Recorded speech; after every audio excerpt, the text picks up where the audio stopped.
বক্তব্যে আমি আহত হয়েছি। আর আপনি যে কথাটা বললেন যে আজকে জামাত শিবির কেন আজকে প্রকাশ্য দিবালোকে কেন তাদেরকে সমাবেশের অনুমতি দিবে, আমি যদি আপনাকে উল্টো প্রশ্ন করি, এতদিন যে 3 বছর পর্যন্ত 3.5 বছর যে জামাত একটি বাংলাদেশের একটি বৃহত্তম রাজনৈতিক দল, সংসদে প্রতিনিধিত্বকারী একটি রাজনৈতিক দল, তাদেরকে এই 3 বছর 3.5 বছর কেন তাদের গণতান্ত্রিক অধিকার, কেন তাদের সমাবেশ করার অধিকার দেওয়া হয়নি?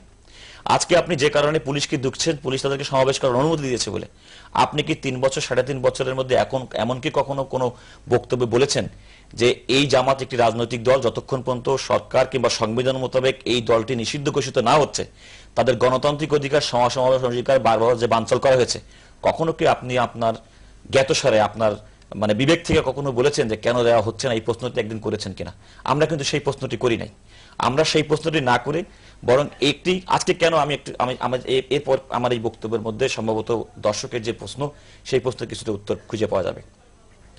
আপনি খেয়াল করে দেখুন, আজকে যে বিচারটি হচ্ছে প্রায় 40 বছর পরে আজকে আমাদের এই বিচারটি হচ্ছে। 40 বছরের সময় যে সমস্ত ব্যক্তিগুলোর আজকে বিচার হচ্ছে, 40 বছর আগে তাদের অবস্থান কি ছিল? আমি যদি আমার আজকের বয়সের কথা চিন্তা করে দেখি, আজকে ধর আমি টেলিভিশনে বক্তব্য রাখছি, আমি দেশের একজন সুপ্রিম কোর্টের একজন আইনজীবী, আমি বিদেশে পড়াশোনা করেছি, আমার ডিগ্রি আছে, সবই আছে। 40 বছর আগে কিন্তু আমার কিন্তু আপনাদের কারো কিন্তু কোনো পরিচয় কোনো থাকার কোনো কথা না। 40 বছর আগে যে সমস্ত ব্যক্তিগুলো আজকে যাদের বিচার করা হচ্ছে, তাদের কিন্তু আমার ধারণা তারা খুব ইনসিগনিফিকেন্ট রোল প্লে করছে। দু একজনের ক্ষেত্রে এক্সেপশন হতে পারে। 40 বছর পর আজকে কেন তাদেরকে বিচারের মুখোমুখি করা হচ্ছে? এটা হচ্ছে রাজনৈতিক বক্তব্য। আমি কিন্তু জামাতকে সমর্থন করি না। আমার কাছে যেটা মনে হয়, কারণ আমি তো দেশের নাগরিক, আমার কাছে কেন মনে হয়, এই কারণে মনে হয় যে জামাত ইসলামী বাংলাদেশে একটি রাজনৈতিক দল হিসেবে শুধুমাত্র নিজের অবস্থানই শক্ত করে নাই, জামাত ইসলামী এমন একটি রাজনৈতিক অবস্থান কিংবা একটি শক্তি অর্জন করেছে, যারা যে কোনো দলের ক্ষমতায় যাওয়া কিংবা না যাওয়ার ক্ষেত্রে কিংবা কোনো একটি সরকারি দলের বিরুদ্ধে সংগঠিত কিংবা একটি পরিকল্পিত রাজনৈতিক মুভমেন্ট করার মতো শক্তি তারা অর্জন করেছে। তাদের এই শক্তির কারণেই আজকে কিন্তু দেখা যাচ্ছে যে জামাতের সব শীর্ষ নেতৃবৃন্দকে আজকে গ্রেপ্তার করে এই মামলায় এই বিচারের মুখোমুখি করা হয়েছে।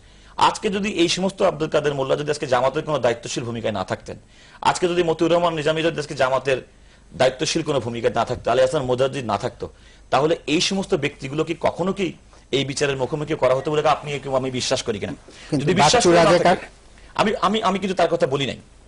আমার কথা হচ্ছে যে আমরা যদি বিশ্বাস করে না থাকি যে এই ব্যক্তিগুলো যদি বাংলাদেশের রাজনৈতিক অঙ্গনে রাজনৈতিক ব্যক্তি হিসেবে যদি খুব তারা যদি ওইভাবে অবস্থান করতে না পারতো, তাহলে এই ব্যক্তিগুলো যত অপরাধী করুক না কেন, কিংবা আদতে করেছে কিনা বা না করে সেটা কোনো কথা নয়, যদি এর থেকে আরো বেশি কোনো অপরাধ করতো, তাহলে আমি মনে করি তাদের রাজনৈতিক ইনসিগনিফিকেন্ট রোলের কারণে সরকার কখনোই তাদেরকে বিচারের মুখোমুখি করতো না। তাহলে এই যে প্রক্রিয়াটা, যে প্রক্রিয়ার কারণেই বলা হয় যে বিচারিক প্রক্রিয়াটা স্বচ্ছ হতে হবে,